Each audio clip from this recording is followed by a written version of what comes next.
Hello welcome back to our channel. ഇന്നത്തെ recipe പിസ്സയാണ് കേട്ടോ. ബ്രെഡ് പിസ്സയാണ്. വളരെ പെട്ടെന്ന് ഉണ്ടാക്കിയെടുക്കാൻ പറ്റുന്ന ഒരു അടിപൊളി പിസ്സയുടെ റെസിപ്പി ആയിട്ടാണ് ഇന്ന് വന്നിട്ടുള്ളത് കേട്ടോ. അപ്പോൾ മക്കൾക്കൊക്കെ ഈവനിങ്ങിന് സ്കൂൾ വിട്ട് വരുമ്പോൾ വളരെ പെട്ടെന്ന് ഉണ്ടാക്കിയെടുക്കാൻ പറ്റുന്ന ഒരു കിഡിലായിട്ടാണ് കേട്ടോ. മക്കൾക്ക് ഒരുപാട് ഇഷ്ടപ്പെടും. അപ്പോൾ നമുക്ക് എങ്ങനെ ഉണ്ടാക്കാമെന്ന് നോക്കാം. അപ്പോൾ നമുക്ക് വീഡിയോയിലോട്ട് പോകാം. അപ്പോൾ ആദ്യം തന്നെ ഞാനൊരു 4 കഷ്ണം ബ്രെഡ് എടുത്തിട്ടുണ്ട്. അപ്പോൾ അതിൻ്റെ സൈഡൊക്കെ ഇങ്ങനെ കട്ട് ചെയ്ത് മാറ്റാം കേട്ടോ നമുക്ക്. അപ്പോൾ 4 സൈഡും കട്ട് ചെയ്ത് മാറ്റിയതിന് ശേഷം ഇനി ഇത് ചെറിയ ചെറിയ കഷ്ണങ്ങളാക്കാം. അപ്പോൾ വളരെ ചെറിയ ചെറിയ കഷ്ണങ്ങളാക്കാം കേട്ടോ നമുക്കത്. അപ്പോൾ ഇതുപോലെ ഞാൻ എല്ലാം തന്നെ കഷ്ണങ്ങളാക്കി എടുത്തിട്ടുണ്ട്. ഇനി നമുക്കൊരു ബൗൾ വേണം. അതിലേക്ക് 2 കോഴിമുട്ട പൊട്ടിച്ചൊഴിക്കാം.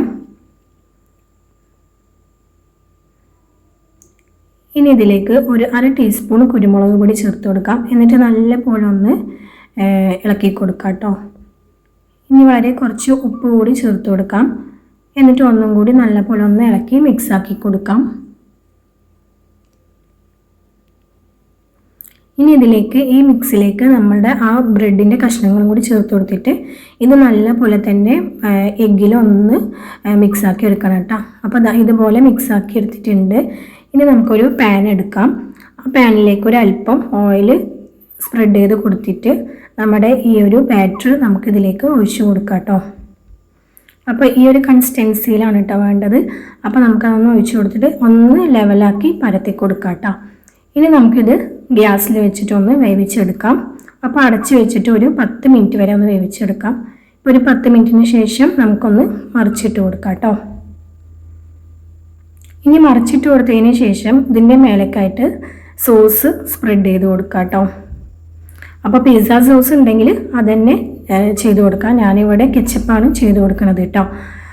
അപ്പോൾ എല്ലാ ഭാഗത്തും സ്പ്രെഡ് ചെയ്തതിന് ശേഷം ഇതിലേക്ക് ഒരല്പം ചില്ലി ഫ്ലെക്സ് ചേർത്ത് കൊടുക്കാം. ഇനി ഇതിലേക്ക് ഞാൻ ചേർത്ത് കൊടുക്കുന്നത് മൊസറല്ല ചീസാണ് കേട്ടോ. അപ്പോൾ അത്യാവശ്യം നല്ലപോലെ തന്നെ മൊസറല്ല ചീസ് ചേർത്ത് കൊടുക്കാം. ഇപ്പോൾ വളരെ കുറച്ച് ചീസ് ചേർത്ത് കൊടുത്താൽ മതി കേട്ടോ. ഇനി ഇതിലേക്ക് ക്യാപ്സിക്കം, വലിയുള്ളി, തക്കാളി എന്നിവ ഇങ്ങനെ ക്യൂബ്സ് ആയിട്ട് കട്ട് ചെയ്തെടുത്തതാണ്. അപ്പോൾ അതിങ്ങനെ നമുക്കിങ്ങനെ വെച്ച് കൊടുക്കാം കേട്ടോ അതിൻ്റെ മേലേക്കായിട്ട്. അപ്പോൾ എല്ലാം ഇങ്ങനെ വെച്ച് കൊടുത്തിട്ടുണ്ട്. ഇനി ഇതിൻ്റെ മേലേക്ക് ഞാൻ കുറച്ച് ചിക്കൻ ഫ്രൈ ചെയ്തെടുത്തിട്ടുണ്ടായിരുന്നു. അതും കൂടി വെച്ച് കൊടുക്കാം കേട്ടോ. വളരെ കുറച്ച് മതി കേട്ടോ. അതും കൂടി വെച്ച് കൊടുക്കാം. എന്നിട്ട് നമുക്കിതിൻ്റെ മേലേക്ക് ആവശ്യത്തിലധികം മൊസറല്ല ചീസ് ചേർത്ത് കൊടുക്കാം. ചീസ് എല്ലായിടത്തേക്കും ചേർത്ത് കൊടുത്തതിന് ശേഷം ഇതിലേക്ക് കുറച്ചുകൂടി ചില്ലി ഫ്ലേക്സ് ചേർത്ത് കൊടുക്കുന്നുണ്ട് കേട്ടോ.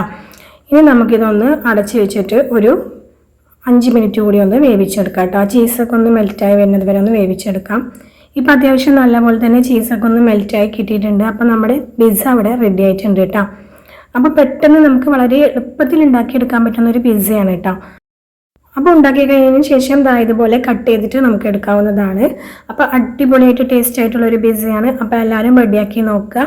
അപ്പോൾ എന്നും പറയുന്ന പോലെ തന്നെ എൻ്റെ ചാനൽ സബ്സ്ക്രൈബ് ചെയ്യാത്തവരാണെങ്കിൽ ഒന്ന് സബ്സ്ക്രൈബ് ചെയ്യുക. അടുത്തുള്ള ബെല്ലൈക്കൺ കൂടി ക്ലിക്ക് ചെയ്യുക. ഞാൻ അടുത്തൊരു വീഡിയോ ആയിട്ട് വരാം. അതുവരയ്ക്കും ബൈ ബൈ. Thank you.